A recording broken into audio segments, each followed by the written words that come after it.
Last week you saw me sail from Cowes to Cherbourg in my first final crossing, and it was at night. Now it was time for the return journey. First we'd sail over to Cherbourg overnight through one of the biggest tidal races in all of Europe. Then we'd sail from Cherbourg back to Lymington, flying the code 0 the whole way, cruising at 9 knots through the busiest shipping channel in the world. This should be interesting and I hope you will enjoy it. So now we are leaving Alderney and we're headed for Cherbourg. We're hoping to arrive at about 1 a.m. It's 9:30 p.m. now. The wind is looking pretty light. The forecast only be about 7 knots, so we may end up motoring with the mainsail. If it's a little bit more, then we're going to get the spinnaker up. As we came out of the Cherbourg breakwater, it was clear that this was going to be an uncomfortable journey. The sea was very bouncy, and without any wind, we couldn't stabilise the boat with the sails.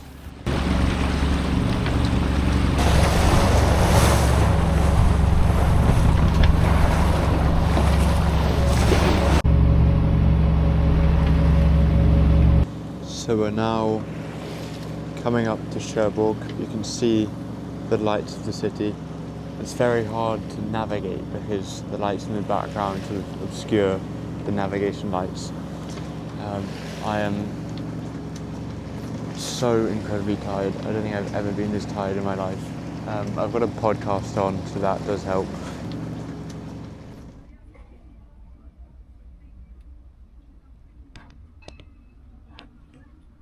So I've just woken up. We're in Cherbourg now. I went to bed at about 1:30 and it's now 12.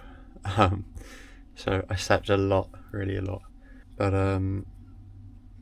yeah, I'm still quite tired despite sleeping 11 hours or something. We then went out to explore the city of Cherbourg and to the museum of the first French nuclear submarine. I tried to set off the nuclear warhead, but I guess it wasn't working that day. So we're about to leave Cherbourg. We've been here for 2 nights. It's about 9:30 French time. As you can see, I'm quite sunburnt, so I'm going to make sure I got that on today.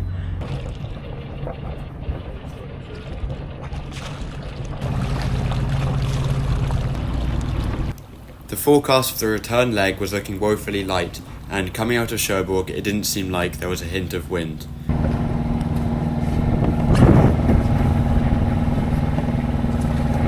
We thought we'd get the main up to see what it was like, and soon after, we found ourselves putting up the code 0 as well.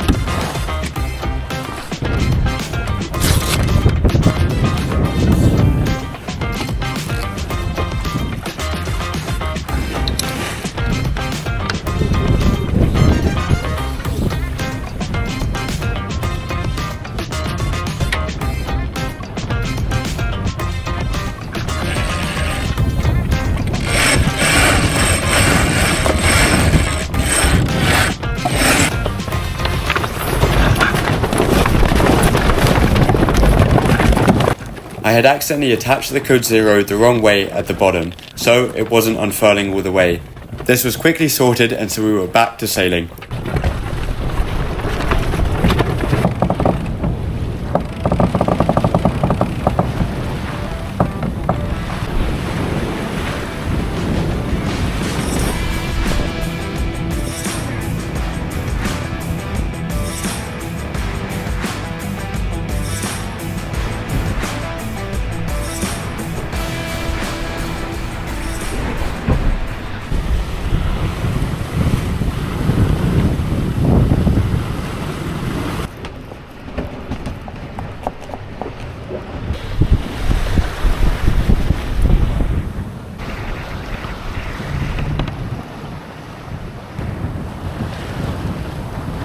So we're making really quite incredible progress. Almost halfway. We've only been going for I think 4 hours or something.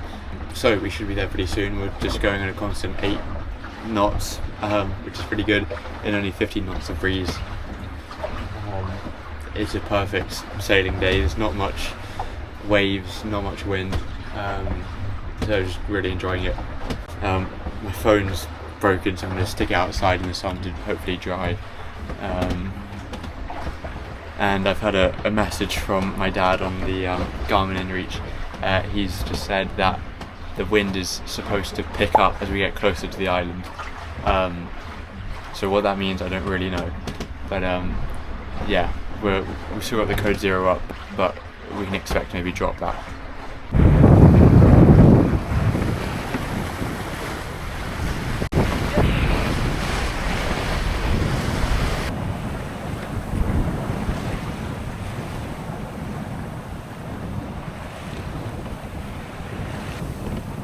So now we're just 10 miles away from the Isle of Wight.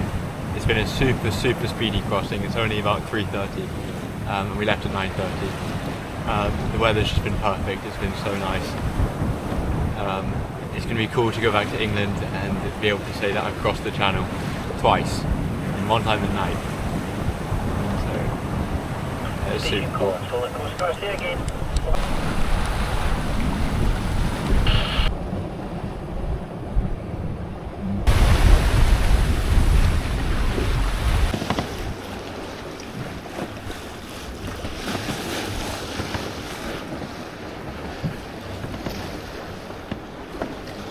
It was really quite cool seeing familiar sights like the Needles after coming all the way from France.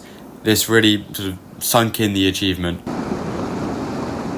However, because we were so fast across the channel, we had mistimed the tides in the Solent, and so we had over 3 knots of tides coming against us, and so this final section took forever.